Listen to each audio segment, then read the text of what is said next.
السلام عليكم ورحمة الله وبركاته. إن شاء الله هنكمل مع بعض السلسلة اللي بشرح فيها برمجة جوجل شيت. إن شاء الله في الفيديو ده هتكلم عن حاجة ظريفة جدا جدا جدا، وهي إزاي أعمل قائمة جوه جوجل شيت. يعني دي القوائم اللي موجودة في التوبار بتاع جوجل شيت.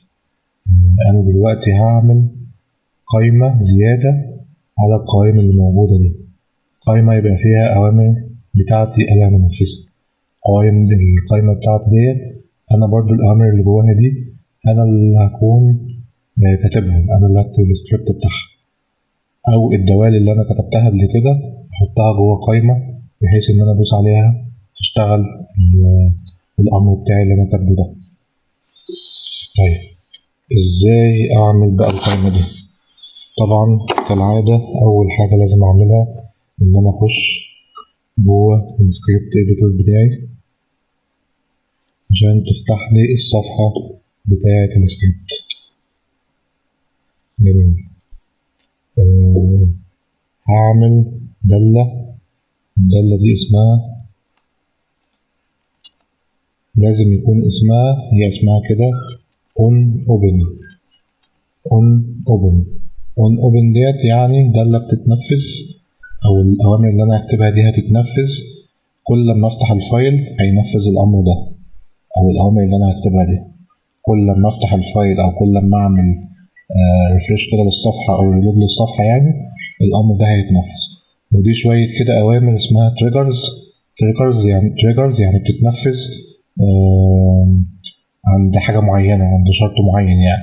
فأون اوبن دي يعني فتح، فساعة لما الفايل بيتفتح الأمر ده هيتنفذ. تمام، اسمها دالة on open. وأفتح القوسين بتوعي كده، وأفتح القوسين بتوع الدالة بتاعتي. طيب كالعادة برضو أنا هعمل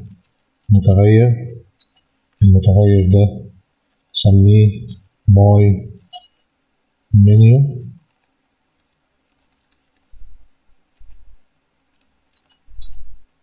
بالشكل ده كده، وهعمل equal. طبعا كالعادة استدعي السبريد شيت اب بتاعي، وانا لما اعمل منيو هشتغل جوه السبريد شيت اب على طول، يعني مش بعمل استدعاء للفايل بتاعي، انا بشتغل جوه على طول السبريد شيت اب بتاعي. طيب الامر اللي بستخدمه عشان اعمل دالة اسمه getUi. دي اختصار يوزر انترفيس، اللي هي واجهة المستخدم، يوزر انترفيس getUi. ماشي، يبقى getUi. وهعمل القوسين بتوعي وبعدين السيميكولون عشان انزل على سطر جديد. يبقى انا كده عملت المتغير بتاعي ده اسمه ماي منيو هيفتح السبريد شيت اب بتاعي ويخش لي على اليوزر انترفيس بتاعت الفايل، جميل جدا. طيب المتغير بتاعي بقى ده اللي هو اسمه ماي منيو، هنفذ جواه الأمر ده اسمه createMenu. من اسمه كده createMenu يعني أنشئ قائمة. بفتح قوسين بكتب اسم القائمة دي ايه، أنا عايز اسم القائمة دي أسميها ايه. جميل، والله أنا عايز أسميها محمد.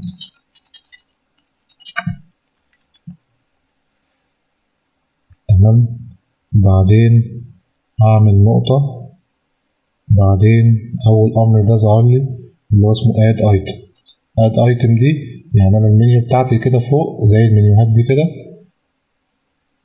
على صفحة جوجل شيت نفسها. دي محمد دي هتبقى زي كلمة تولز وزي كلمة داتا. أنا حطيت اسم القائمة نفسها من فوق، هيبقى اسمها إيه من فوق؟ أنا خليت اسمها محمد. طيب addItem دي يعني القائمة نفسها لما أفتح على كلمة محمد دي بيظهر لي القائمة، أحط بقى جوه القائمة دي إيه؟ addItem.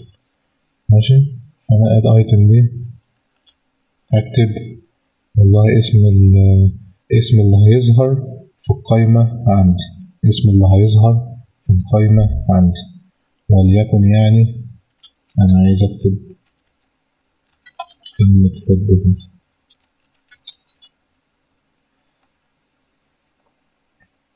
جميل.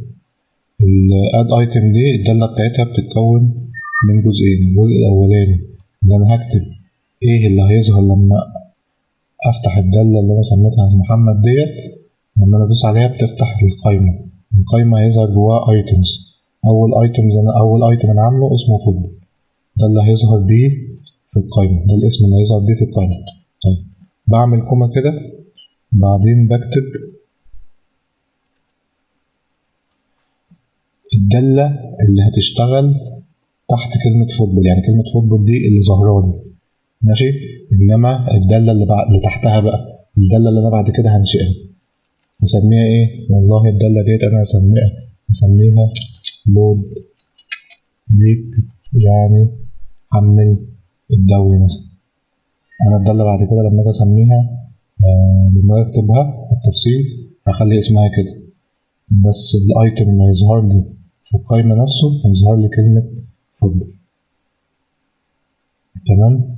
بعدين أعمل نقطة، بعدين أعمل الأمر اللي هو اسمه addToUi.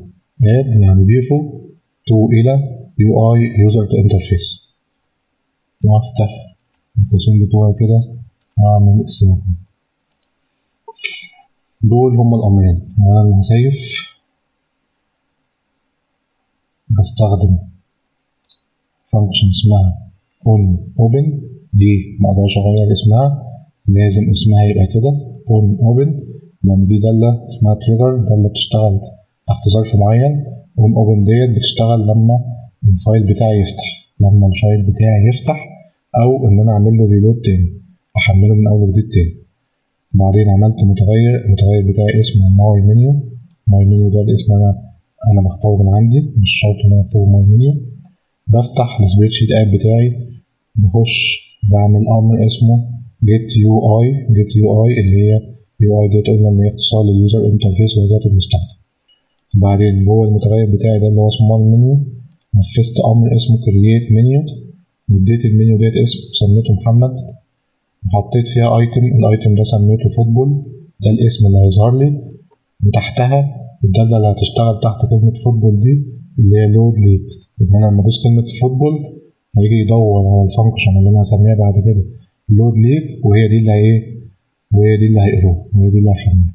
بعدين عملت أمر اسمه addToUi يعني ضيفه لواجهة المستخدم، وهشغل كده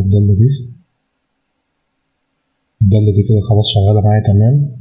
أنا كنت بعمل بران ليها عشان أتأكد إن السطور بتاعتي كاتبها مظبوط مفيهاش أي حاجة. أخش على الفايل بتاعي كده ألاقي اتضاف لي هي قائمة اسمها محمد، وجواها أمر اسمه فوتبول. قائمة هي اسمها محمد، جواها أمر اسمه فوتبول. وعشان أتأكد كمان إن الأمر ده أو الدالة دي أو القائمة دي مش تظهر في الفايل ده بس، الفايل اللي أنا شغال عليه، أجي أخش جوا صفحة جوجل شيت بتاعتي وهفتح أي فايل تاني.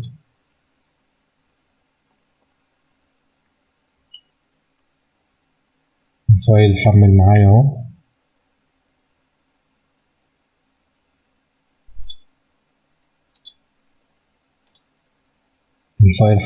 اهو، مفهوش القائمة اللي اسمها محمد.